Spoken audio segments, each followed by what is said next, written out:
Հայերեն անգլերեն թարգմանությունն անելիս ուսանողները շատ հաճախ չեն պահպանում շարադասական կանոնները։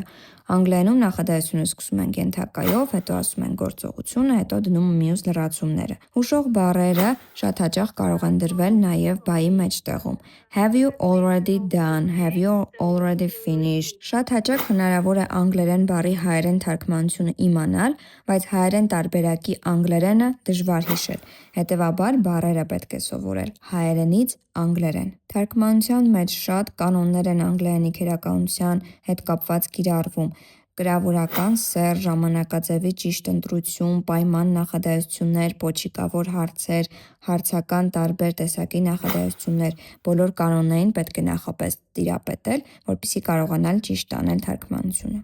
Երկխոսությունը լրացնելիս նույնպես պետք է պահպանել քերականական ճիշտ կառույցները, հարցական նախադասություն կազմելը և հարցին ճիշտ ձևով և ճիշտ ժամանակաձևով պատասխանելը։